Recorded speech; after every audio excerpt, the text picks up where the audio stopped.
है। आज हम बात करने वाले हैं द्विघात समीकरण के किन्हीं अज्ञात पद को ज्ञात करना। और इस अज्ञात पद को ज्ञात करने के लिए क्या करते हैं, प्रश्न से समझ में आ रहा है कि बताए थे यहाँ पर p दे सकता है, k दे सकता है, मतलब कोई भी अज्ञात वास्तविक संख्या बताए थे द्विघात समीकरण में a, b, c में से कोई भी एक वास्तविक संख्या अज्ञात रहेगी, अर्थात उसका मान ज्ञात करना होगा। वह किसी भी रूप में रह सकती है, p के रूप में, k के रूप में। तो यहाँ पर देखिए क्या दिया है, एक द्विघात समीकरण है। इस द्विघात समीकरण के मूल वास्तविक और समान है, तो p का मान ज्ञात करना है। तो जब भी इस तरह का प्रश्न आए, कहीं पर p दे दे, k दे दे, तो वहां पर आपको करना क्या था, पिछली वीडियो में हम यही पर समाप्त किए थे कि आने वाले समीकरणों से हम k का मान या p का मान, जो भी यहाँ से अज्ञात पद होंगे, अज्ञात वास्तविक संख्याएं होंगे, उनको हम ज्ञात करेंगे। तो उसके लिए क्या करना है, आपको उसको ध्यान देना है कि मूल वास्तविक और समान है। तो वास्तविक और समान है तो याद होगा आपको कि वह d बराबर 0 था, तभी वो वास्तविक थे, समान थे और परिमेय संख्याएं थी, याद है। तो ऐसे प्रश्नों में जब वो दे दे कि मूल वास्तविक है, समान है, बराबर है, तो आपको याद रखना होगा वह तब होगा जब d बराबर क्या होगा, 0 होगा। तो यहाँ पर हम सीधे सीधे d का मान रख रहे हैं। बताए थे d फॉर डॉक्टर, और ये विविक्तकर है।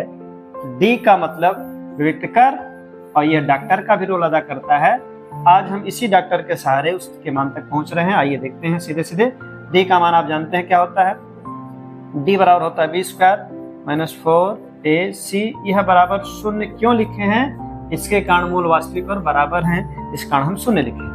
अब क्या करना है, यह मान रखना है, b स्क्वायर बराबर 0 रखना है। तो सीधे सीधे यहाँ से आपको यह करना होगा। बताए थे कि सबसे पहले द्विघात समीकरण में abc करना है। चलिए देखिए abc कौन कौन है। यहाँ पर देखिए a है, यह b है, यह c है, तीनों हम ज्ञात कर लिए, a और b और c।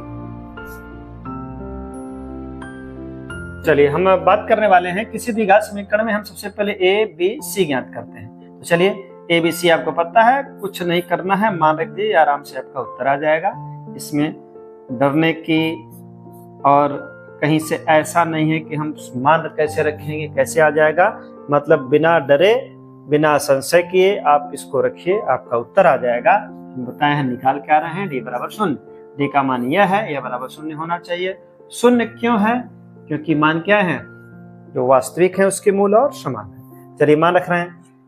b का मान पहले रखना है, बताया गया है कि b का मान वही रखेंगे, चिन्ह सहित उठाएंगे b का मान। तो चलिए हम लिख रहे हैं -2 कड़ी में 5, इसका स्क्वायर है, स्क्वायर लगा दीजिए। फिर बताए हैं वही बात, पिछली बात, हमेशा वही बात कि माइनस मिलते ही ब्रैकेट लगाइए। कुछ भी हो, चाहे यह द्विविक्तकर पढ़ रहे हो, चाहे कोई समीकरण पढ़ रहे हो, कहीं पढ़ रहे हो, अगर माइनस मिला और आगे कई लोगों का गुणा भाग करना है तो ब्रैकेट जरूर लगाइए, कभी चिन्ह की गलती नहीं होगी। चलिए 4, फिर देखिए मल्टीप्लाई है, a का मान यहाँ से। अब जो a का मान है तब भी, नहीं है तब भी, जिस रूप में है उसी रूप में रखेंगे। अब यहाँ ये जो है p के रूप में है, तो हम वही मान यहाँ पर रख रहे हैं p के रूप में। फिर गुणा c का मान जो बताए थे, जो लास्ट अचर पद होता है, +4, तो यहाँ लिख दिए, यह बराबर 0 कह रहा है। चलिए थोड़ा सा हम लोग अब इसके आगे बढ़ने वाले हैं, इसको करेंगे क्या। चलिए अब यहाँ पर देखिए क्या रखने वाले हैं। अब इसको हल कर दिया जाए। हल करने के लिए देखिए क्या है, किसी भी संख्या का जो वर्ग होता है, बताए माइनस का तो पहले प्लस हो जाएगा। अब बचा कौन, 2 कड़ी में 5, इसका गुणा 2 बार करना है। तो कड़ी का गुणा का वीडियो पढ़ा हुआ है, कड़ी का पूरा वीडियो पढ़ा है। कड़ी होते क्या है, जो घटना, गुणा भाग सब कुछ पढ़ा है। उसमें बताए थे पहले बाहर बाहर का गुणा करते हैं, ये 4 हो जाएगा।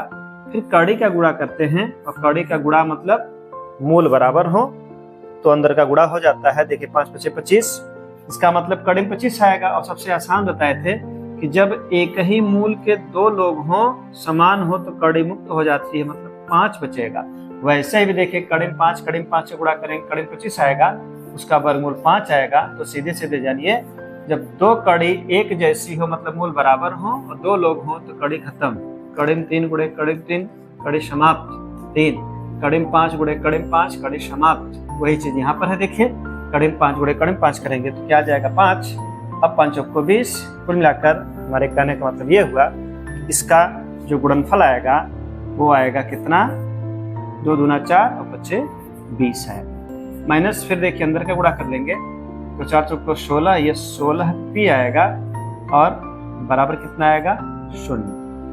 ये बराबर 0 रख रहे हैं, क्यों? पता है कि मूल वास्तविक हैं, समान है। अब इसके बाद क्या करेंगे, इसको हम हल कर लेंगे। 20, ये कोष्टक अब तोड़ देंगे। कोष्टक तोड़ते समय हमेशा याद रखिए, अगर अंदर माइनस है तो प्लस लिखिए, नहीं है तो ऐसे लिखिए, मैंने अंदर जो भी उसका उल्टा लिखना है। देखिए अंदर प्लस है तो माइनस लिखिए। 16p बराबर 0 हो गया। अब 4 4 एक तरफ कर लीजिए, हम पहले इसी को रोक रहे हैं चर पद को। 16p बराबर इस 20 को उधर ले जाएंगे, देखिए इधर प्लस है उधर जाके माइनस हो जाएगा। यदि दोनों तरफ माइनस है तो कैंसिल कर देते हैं। अब हम यहाँ से कर सकते हैं कि p बराबर निकालेंगे क्या, 16p बराबर आ गया कितना 20 के। p की जो वैल्यू आ गई, p का जो मान आया, इसको हम छोटा कर सकते हैं। देखिए 4 से यह कट जाएगा, 4 25 20 और 4 चौके 16। इसका मतलब p का जो मान आएगा वह 5/4 होगा, जिसके लिए उसके मूल क्या होंगे, वास्तविक और समान होंगे। कुल मिलाकर हमको ABC का मान रख के हल करना है। एक उदाहरण और देखा जाए। एक और देखिए यहाँ पर k का उदाहरण है, वो क्या कह रहा है, यदि 2x² - 8x + k बराबर 0 हो तो और क्या हो, इसके जो मूल बराबर है तो k का मान ज्ञात करिए। बताया है जब मूल तभी बराबर होगा जब b बराबर क्या होगा 0 होगा। फिर वही बात कि हमको यहाँ पे मान रख देना है। चलिए b का मान होता है b² - 4ac = 0।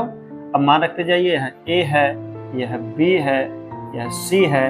अब मान रखिए b का मान देखिए, फिर वही -8 का स्क्वायर, माइनस लगाइए, ब्रैकेट लगाइए, 4 रखिए। a का मान देखिए 2 है, c का मान देखिए कितना k है। अब बराबर क्या रखना है 0।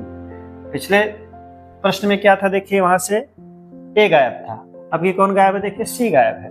तो बताए हैं कुछ भी गायब हो, a गायब हो, b हो, c हो, प्रक्रिया यही रहेगी। अगर मूल बराबर हैं तो आप बराबर 0 रखे और उसके बाद एक समीकरण बनेगा, हल कर लेंगे, उत्तर आ जाएगा। अब यहाँ पे देखिए 64 हो जाएगा, माइनस अंदर गुणा कर देंगे तो हो जाएगा देखिए कितना 8k आ जाएगा, यह बराबर 0 के है।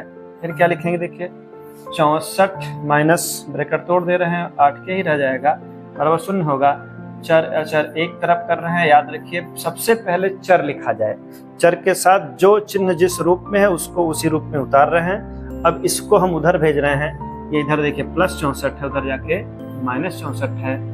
यदि ऐसा आ जाता है दोनों तरफ माइनस है तो हम हटा सकते हैं, मतलब वो माइनस समाप्त हो जाएंगे।